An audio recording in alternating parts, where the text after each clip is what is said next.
I never imagined grief and betrayal would collide on the same week. The morning I buried my father, I thought the worst pain I'd feel was watching the last member of the old guard lowered into Wyoming soil. I cut the memorial short, intending to return later for family matters. But when I drove back into Colorado at dawn, I found strangers trespassing on my land, armed with clipboards and survey instruments, acting as if they owned the place. In my front yard stood a massive wooden placard that froze my blood. It declared in bold letters that my $2.3 million ranch, the same 52-acre property my grandfather had carved out of wilderness in 1965, would be sold at auction that Saturday.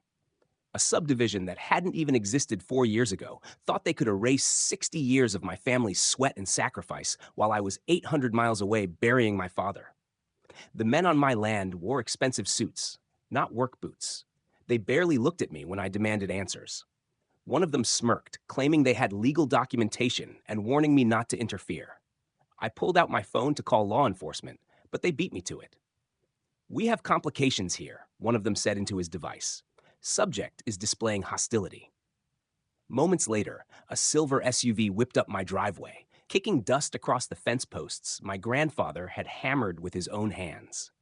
Out stepped Linda Crawford, president of the Ridgewood Valley Homeowners Association.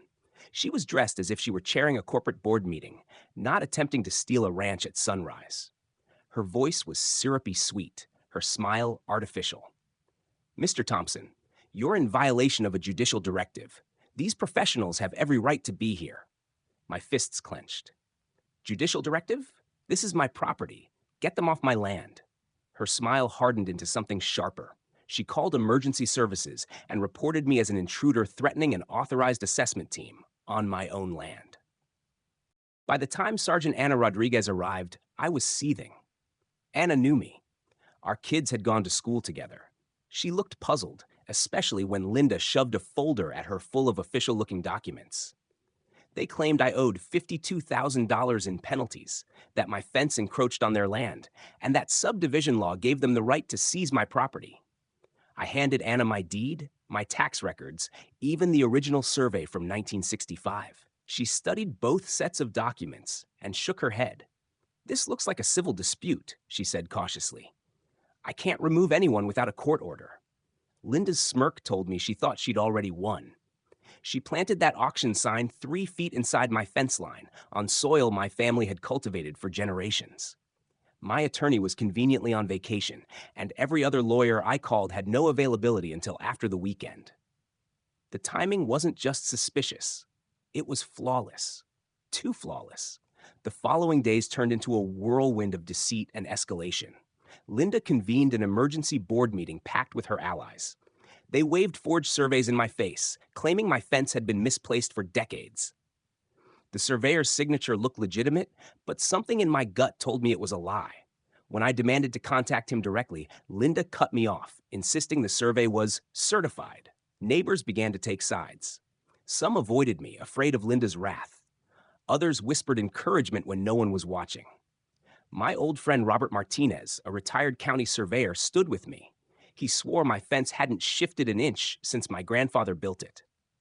But Linda and her board were determined to push their plan through, even if it meant rewriting reality. The pressure mounted. Flyers advertising the auction appeared around the development. Strangers wandered my ranch during viewings, treating it as if it already belonged to them. One couple strolled across my yard, admiring the barns and pastures until I stepped onto the porch. "I'm Mike Thompson," I told them evenly. "This is my ranch. Are you here to buy stolen property?"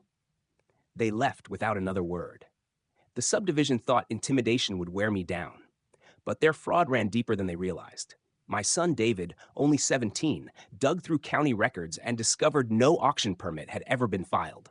Colorado law required 30 days in task notice, and Ridgewood Valley had nothing on record. It was all smoke and mirrors. The turning point came when I contacted attorney Maria Chen, a sharp woman who specialized in property rights. She spread the papers across her conference table like evidence in a criminal case. "Mike, this subdivision has no authority over your land at all," she said. She pointed out developer agreements, county records, and exemptions that made it clear my ranch was never part of Ridgewood Valley. Then she uncovered the bombshell. Linda had filed a forged covenant extension claiming new jurisdiction. It was never approved by the county and never signed by affected property owners. Fraud, plain and simple. The more Maria dug, the worse it got. The surveyor whose name appeared on the forged boundary report, James Kumar, denied ever working for Linda's subdivision. His signature had been stolen. He was furious and ready to testify. With his help and Robert's decades of experience, we assembled a wall of evidence that couldn't be ignored. But Linda wasn't backing down. She doubled her efforts, hiring armed security to intimidate us, calling emergency meetings, even sending me a letter demanding I vacate my own home by Friday. Maria confirmed the restraining order it referenced didn't exist. It was another fabrication. When the day of the auction arrived, the valley felt like a battlefield. My allies gathered early, Maria with her legal documents, Robert with his surveying equipment, Kumar with proof of forgery. Neighbors showed up in solidarity, some carrying signs of support. Reporters arrived, cameras rolled.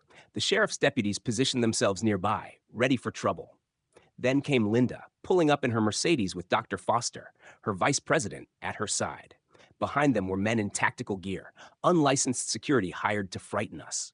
By 8 o'clock, the crowd had swelled to dozens. Some were curious onlookers, others potential buyers, but most were there to see how far this insanity would go. Maria stepped forward and handed Linda a court injunction halting the auction. Linda's response sealed her fate. She tore it in half in front of the cameras. The crowd gasped. The sheriff didn't flinch. "Ma'am, that's a valid court order," he said. At that moment, Kumar raised his voice. "That's not my signature on your survey. It's a forgery." The air seemed to crackle as the crowd absorbed his words. Reporters zoomed in on Linda's pale face. Black SUVs arrived next. Federal agents stepped out, their presence cutting through the chaos like a blade. "Miss Crawford," one agent said calmly, "we need to speak with you about federal fraud charges." Linda tried to bluster to keep the charade alive, but the walls closed in. Her own secretary arrived with a laptop full of emails exposing the conspiracy. Linda had written, "Once we get Thompson's land, we're set for life." Dr. White Foster shrank back, realizing his investments had tied him to fraud. By 9:15, the FBI was placing Linda in handcuffs. The crowd erupted. Some cheered, some stood stunned, but everyone knew the fight was over. Neighbors who had once supported Linda came to me with apologies, admitting they'd been bullied and threatened. Mrs. Johnson, trembling, said Linda had tried to fine her thousands for planting roses. I told her I understood. Fear makes people do strange things. The sheriff handed me permission to remove the auction sign. I tore it from the ground and broke it over my knee, the crack echoing across the pasture. For the first time in weeks, I felt the weight lift. This land wasn't going anywhere. In the aftermath, justice was swift. Linda pleaded guilty and went to federal prison, her real estate license revoked.